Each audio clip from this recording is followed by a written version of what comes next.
이제 영원히 결말을 알 수 없게 된 베르세르크. 먼저 미우라 켄타로 작가님의 삶과 고인의 명복을 빕니다. 어렸을 적부터 만화방에서 보았던 베르세르크는 1989년부터 연재되었으며 총 40여 권이 출간되었습니다. 애니메이션이나 영화로도 성공하여 20개국 이상에서 번역되었으며 세계적으로도 높은 평가를 받아 5천만 부 이상이 판매되었습니다. 다크 판타지를 대표하는 작품으로 감히 흉내낼 수 없는 엄청난 스케일과 섬세하고 뛰어난 작화, 그리고 강력한 스토리텔링은 여타 작품들과 특별한 차별성이 있었고 많은 사람들에게 큰 사랑을 받았던 작품입니다. 주인공들의 간괴와 심리적 변화, 갈등, 그리고 생각과 고뇌들을 들여다보면 마치 한 편의 소설책을 보는 것과 같았으며 만화라고 부를 수 없을 정도로 뛰어난 작화를 볼 때면 독자들은 자신도 모르게 감탄사를 내뱉곤 했었습니다. 하지만 베르세르크는 잊혀질 때쯤이면 연재가 되었기 때문에 독자들은 늘 기다림에 지쳐 있었고 어쩌다 생각이 나서 가끔 찾아볼 때면 아직 출간이 되지 않는 걸 확인하고 실망하곤 했었습니다. 그러다가 어느 날 문득 기사로 작가님이 별세하셨다는 소식을 듣고 모두가 큰 충격을 받았습니다. 이젠 느린 연재 속도 때문에 작가의 건강이 걱정이라고 했던 우스갯소리의 말과 한때 여러가지 농담스러운 비유들을 더 이상 할 수 없다는 것에 마음이 숙연해집니다. 베르세르크는 어렸을 적부터 함께했었고 기억했으며 기다려왔고 궁금했었습니다. 이렇게 적지 않은 세월을 함께했던 만화를 그렸던 작가님이 떠나신 게 너무나도 아쉽고 늦게나마 조용히 명복을 빌어주는 게 전부인 것이 착잡한 마음뿐입니다. 켄타로 작가님은 생전 작품을 그릴 땐 자신만의 철학이 있었습니다. 그건 바로 공기마저 느낄 수 있는 그림을 그리고 싶었던 것이었죠. 그는 만화 바로크 시대의 영향을 강하게 받았고 그 시대와 어느 정도 겹쳤었던 시대를 살았기에 그림 하나하나 선이나 점 하나에도 신경을 쓰며 집요하게 작화에 집착했었습니다.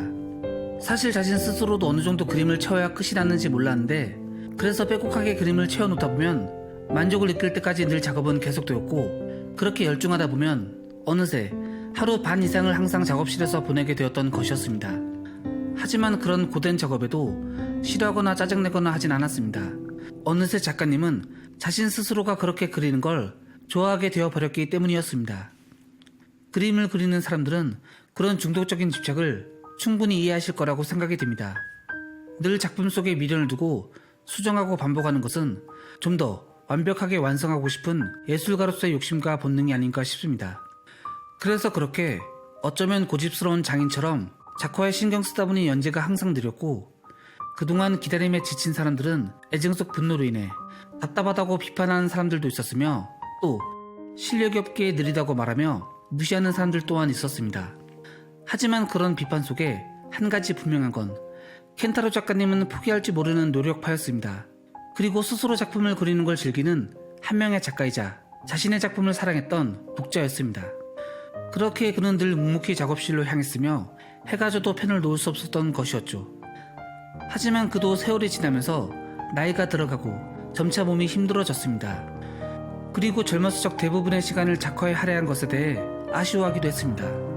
하지만 자신은 만화가로서 다른 거라는 삶을 상상조차 할 수 없었던 뼛속까지 만화가였습니다.